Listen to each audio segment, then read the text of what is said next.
And now we want to talk a little bit about systemic lupus erythematosus, the other disease that we see commonly in this country. And let's do this case here. It illustrates all the basic facts of systemic lupus. A 35-year-old woman is brought to the hospital with confusion for a day. The family says that generally she has not been herself lately, but the day of admission, she did not know where she was. So she's a little bit confused. Her blood pressure is elevated. She has decreased air entry in the right lung base with dullness. So she's confused. Her blood pressure is elevated. There's dullness on the right base of the lung, and there's evidence of symmetrical joint swelling in the wrist, NCPs, and PIPs. So now you see more of the lupus, what lupus looks like. The patient has symmetrical arthropathy, but really coming in with more of a systemic disease involving the CNS, right? Something in the lung, blood pressure is elevated. Her laboratory studies elevated creatinine 2.4 as well as proteinuria. This is the typical lupus patient where different organs are involved, and the arthritis is there, but it's not so important as in the case in rheumatoid arthritis, where it's the main organ involved. So let's talk about this disease. Systemic lupus is it's a systemic disease, of course, and where tissues in multiple organs are damaged, and the damage is due to autoantibodies and immune complexes. That's what we measure in the blood. When we look for lupus, we look for these anti-nuclear antibodies, and we look for evidence of production of a lot of these antibodies by measuring complement, right? So if you have all these antibodies floating around, these patients, they consume complement. That's how we measure it and make sure that this really is lupus and they have a lupus flare and so forth. 90% of the cases that we see are women. It is rare to see this in men, and when they present in men, they may present with a typical manner. A little bit older patients, only with the arthritis, some weird manifestations, only kidney disease. So look to see atypical manifestations in men. This is a disease mainly of women. Ultraviolet light, sunlight, is the only known factor to cause the flares. We don't know why people get lupus. We only know that if people are exposed to light, they may get a flare disease, especially the skin manifestations. There's nothing else that we could relate to as a cause. The diagnostic criteria, there's about 11 of them. You don't have to know them. You have to know that just as in rheumatoid arthritis, these patients have to have about 4 criteria to make a diagnosis. Now, I've told you one thing they have to have. For your purpose, they have to have a positive ANA. Okay? Right here. This last one right here, they have to have a positive anti-nuclear antibody. You cannot make the diagnosis on the boards without a positive anti-nuclear antibody. If it's negative, it's not lupus. But to go back to these criteria, you have to have 4 of these criteria to make a diagnosis, and I told you one it's a must, the anti-nuclear antibody. So let's go over some of these criteria just so you know. You don't have to memorize these by heart, but you have to know some of these and how, because this is like the presentation of lupus. These patients get a couple of different rashes. One of them is the malar rash. The malar rash is the typical one that you see, and you know that in the books, over the face, the malar area. Then there are 2 other types of rashes. The other one is a discoid rash.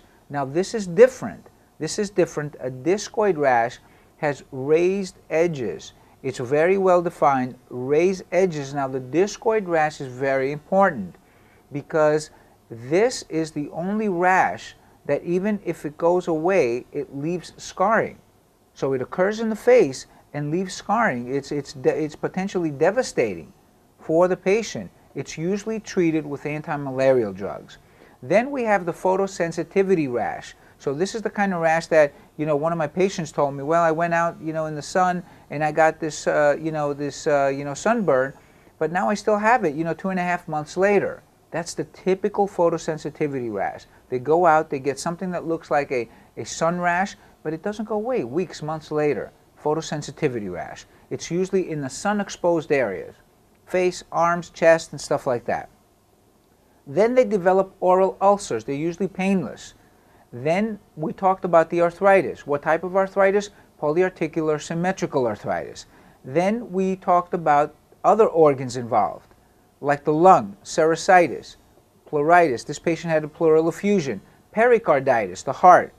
Then we said renal involvement. Renal involvement is a big cause of morbidity and mortality in these patients. About 40% of lupus patients will have renal involvement. Those patients can have any one of 4 or 5 different types of lesions. So be careful, because it's one question they may ask us at some point: what do we do if a patient with lupus has renal involvement? The answer is we do a renal biopsy, because we have to see which one of these 4 or 5 different diseases the patient may have. They're treated differently. So, but it's a big deal. When a patient with lupus has proteinuria, please go for it. Look for renal involvement. Patients that have double-stranded DNA, we said, are likely to get renal involvement.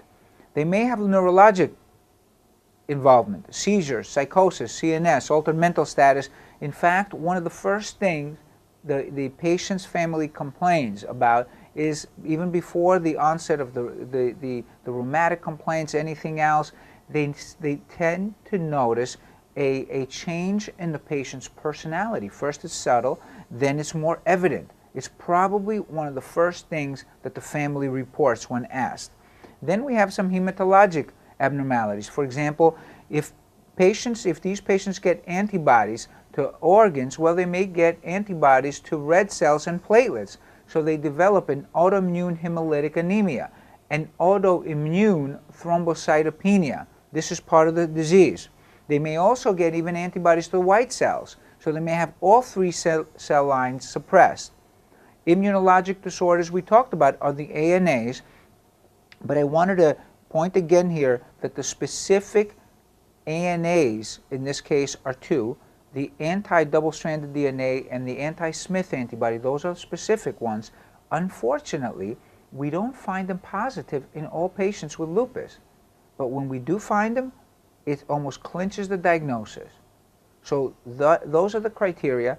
The more organs are involved, the more likely this is to be lupus. So when a patient, you're thinking about rheumatoid arthritis, you're thinking about rheumatoid arthritis, you're not sure, maybe this is lupus, start to look for other organ involvement: kidney, lung, blood, things like that, skin, with the rashes. If you're getting more organs involved, it's likely lupus. It's likely not rheumatoid arthritis. Otherwise, the arthritis looks the same. I want to tell you again that although clinically the arthritis of lupus looks exactly like rheumatoid arthritis, it is usually non-erosive, probably because it is less inflammatory. So the only difference between the arthritis of lupus and the arthritis of rheumatoid arthritis, it is that the lupus arthritis is non-erosive usually, versus the rheumatoid, usually erosive disease. So a couple of clinical pearls. An anti-nuclear antibody test is always positive in lupus. If it ain't positive, it's not lupus for the boards. Specific antibodies for lupus, the anti-double-stranded DNA and the anti-Smith antibodies, that clinch the diagnosis. And then diagnose a flare, a lupus flare, by, remember I said sometimes the patients with lupus come in after you've diagnosed this and they complain, well, I got a little bit of joint pain, I don't feel good. And you don't know, is it a viral syndrome? Is it, the medication you're giving them? You don't know. Is it a lupus flare? How do you know? And the answer is, this is very important, you do the complement levels. If the patient has a lupus flare, they're producing a lot of antibodies again, so the complement level, C3, C4, would be decreased. Complement levels are also measured by this test called the CH50. It's the terminal complement levels that are measured by this. So whether it's the C3, C4, or the CH50, these will be decreased if this is a lupus flare. In patients with double-stranded DNA positive disease, these patients, you have also one more marker to look for a flare of disease. You'll check the double-stranded DNA. It's going to be elevated. It's going to be elevated. It was low and now it's elevated if they have a flare. So this here, diagnose a flare by finding C3, C4 decrease in double-stranded DNA, very important. They may ask us a question that a patient with lupus comes back to us. How do we know she's not having a lupus flare? This is how you check those two. The treatment. The treatment is straightforward. It's not as complicated as rheumatoid arthritis because we really can't do much more than just steroids. But here's some basic stuff. Protective clothing, sunglasses, and sunscreen are must. Right? So remember we said this flares the disease, it worsens the skin manifestation, so always when they go out in the sun they have to wear protective clothing, sunglasses, and a sunscreen. We use non-steroidals just like we did with rheumatoid arthritis for the arthritis and especially for the pleurisy, if they have pericarditis, for example, and if they have arthritis. Corticosteroid creams could be used for the skin rashes. Hydroxychloroquine, this is the treatment of choice, especially for discoid lupus, and may be used in systemic lupus, but especially discoid lesions. You have to use hydroxychloroquine, and generally speaking, to basically suppress a lupus flare, you have to use systemic oral corticosteroids. So unless they have, very mild disease, where you can manage with just, NSAIDs and hydroxychloroquine, a typical lupus flare, you have to give that patient high dose of oral corticosteroids and then taper them off as time goes by, depending on the patient's symptoms. How do you taper them off? Well, you look at the clinical picture, the patient's getting better, feeling better, and you look at some of the indices, like C3, C4. If the flare's gone away, your complement levels start to go up because they're not consumed anymore, and your double-stranded DNA starts to go down. And then you keep them off steroids for as long as you can until they get a flare again.